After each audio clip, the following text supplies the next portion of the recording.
Good morning. Good morning. How are you all today? Very well. Good. How many folks are here for the first time? You are welcome. In case you were wondering, most folks arrive here, whether it's the rumor mill or they found us online or so on. They essentially, if we were to ask you, you're here because you either are or you aspire to be an investor. That's pretty good. I'm an investor. That's cool. Now, somebody's got to own these properties that are out, these rental properties that are out here. I guess I'd just assume it'd be you and some mope, from a faraway place. But what joins you all together is that you for reasons of your own, regardless of age, you are about wealth building. Maybe you want to tell them to take your day job and shove it, and that's another kind of a sidebar to it. Some folks do that. There's this notion about passive income. In most cases, there's really no such thing as passive income. We earn that income. We earn that in the initiatives we take and the care that we take of our tenants for landlords, and even the IRS doesn't necessarily treat it as passive income per se. There's some activity involved there. Maybe you don't want it to be truly passive income. But I'll tell you what we are about. It took me 2 or 3 years to kind of figure it out. It's kind of like my aha moment. What have you been doing for the last 30 years, Phil? What is it that drives you? Do you have a passion for real estate? And I'll be the first one to say no. No, I think that's silly. People can, so if you were ready to introduce yourself as, I'm Joe, or I'm Susie, and I have a passion for real estate, and I can't tell you how many times people have done that. I said, that's swell. I don't understand it. My passion is run in other directions. But we are about it. And I think since I was old enough to kind of do something with it, we're really about entrepreneurship, I think. And let me tell you, if I was a brilliant tinkerer and could do the perfect widget in my garage, right, 30 years ago, and now be worth $100 billion or whatever, I would have done that. That's cool. I went off to college to write the great American novel. Pretty quickly discovered I don't think I've got that genius for originality, but I'm a real good adapter. And I think in a sense, how I've kind of survived in real estate is I've taken some principles and kind of recooked them a little bit. There's nothing I can teach you that I invented, I promise you. The best I can do is give you my mix that has worked for me, which as a teacher and coach I believe will work for you. Okay. So what's entrepreneurship all about? It is, and something you really kind of have to think about it, it is about accepting moderate risk, the idea of moderate risk. The people who arrive here without a nickel, they say, I'm here to flip houses. See, I can't ask the broad question, do you know anything about real estate? They say, have you bought and sold anything? Yeah. Well, no, but I understand that the money's to be made flipping houses. I said, do you understand the income tax consequences of flipping houses?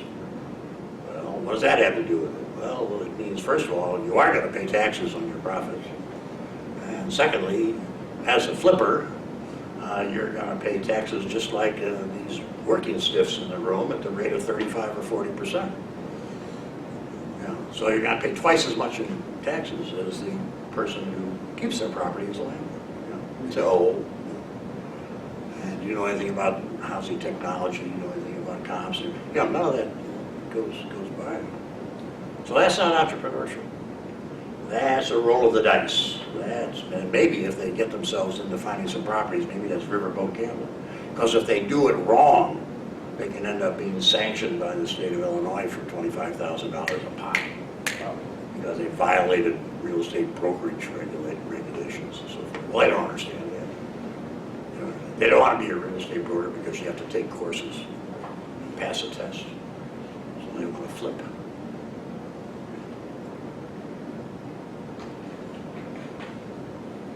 They say, I haven't got any money, but I'd like to get involved. I say, that's fine. You're going to need some money. Because sure, I've been doing this for a long time. I and a third of the people who've been studying with me or more can tell you how to do a deal with no money down. But that's what they want to hear. That's what is pitched on television at the Holiday Inn. It's all about no money down, right? Well, I mean that truly is easy. I mean, Carl Sheets, and I don't know about personally, but he put together an engine that rode that no money down thing for 30 years. I think he's still on. He's probably still doing infomercials at midnight if you want to stay up that late. And he hasn't aged. Isn't it amazing? Yeah, he looks the same today as he looked 15, 20 years ago. I've got videos of me going back 15 years, and let me tell you, I had more hair when I started this program than I have today. I don't know how that happened, but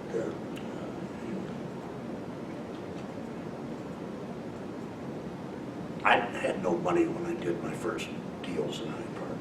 I've got an ebook that somehow or another, one way or it's one point or another, you may get your hands on it. It's up. I think it's on the website. I'm sure it is. It's how I made my first big payday or something. Well, I was given a listing by the agency I was working for here in Hyde Park. I tried it, and I was brand new to the business. I had a broker's license. Try as I might, I couldn't sell it. 3-unit commercial building still stands on 53rd Street between Blackstone and Harbor, south side of the street. Crappy little building, just concrete blocks, a little brick in front and so on, divided into 3. But when I couldn't sell it, as a student, I've been reading, I've been studying, knew a bit more than what I got in my real estate license classes. And when I couldn't find one person with $50,000 to buy that building, once I made the decision, I went to the guy who owned the building, young developer, said, hey, I got a judgment note for $500.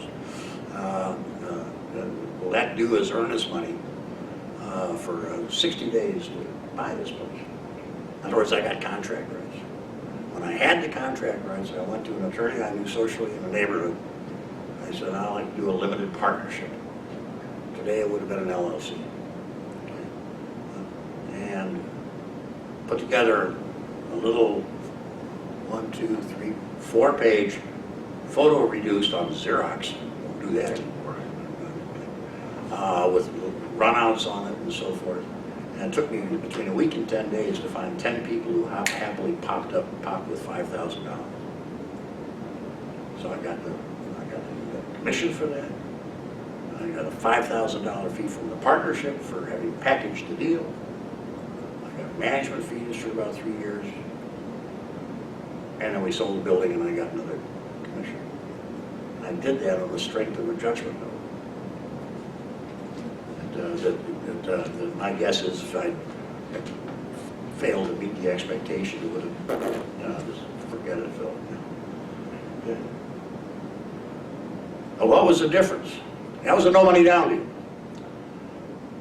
The difference was that I was, first of all, schooled in the fundamentals of real estate, demonstrated by my license, and went just a bit further and learned a new thing, which it was, just because the limited partnerships were only enabled by the SEC in the in the late 60s. So it was a new thing. And the first one was the guys who wanted to buy the Empire State Building. They didn't have the dough. They didn't get the contract right. So they put together a syndication and sold units in the Empire State Building for $1,000. And they sold that sucker out in a week. raise the cash they needed, ended up owning the Empires. And I said, that's cool. I like that. And that's what they call private placement thing, where you can limit that to a small number of people. You don't advertise it, you don't put it in the paper and stuff like that. And I used that mechanism to raise $50,000 and buy this house. And quite frankly, I used that same protocol for the next 15 years. Buying the 6 flats and the 12 flats, we turned the condominium here in Hyde Park. When this is your only job and you got a wife and 2 kids at home, you never do have your own money to put into a deal. So I had to be pretty good at it. But the difference was, if you don't have the money, you better bloody well prepare. If you prepare, you can get the deal done. And I said, well, I don't have time for that. I want to make my money now. I want to flip houses. I said, fine. Go find an investor club. Good luck. Best I can do is in roughly 6 to 8 months' time, I can pretty much teach you everything I know in the business. After the first 1 or 2 workshops, you'll have the basic skill set to get started. You stick with this group. As a group, you're going to find resources. So how does entrepreneurship change different from being an investor? What you're going to be coached is, folks come here, they are in a hurry. I believe. Are you in a hurry?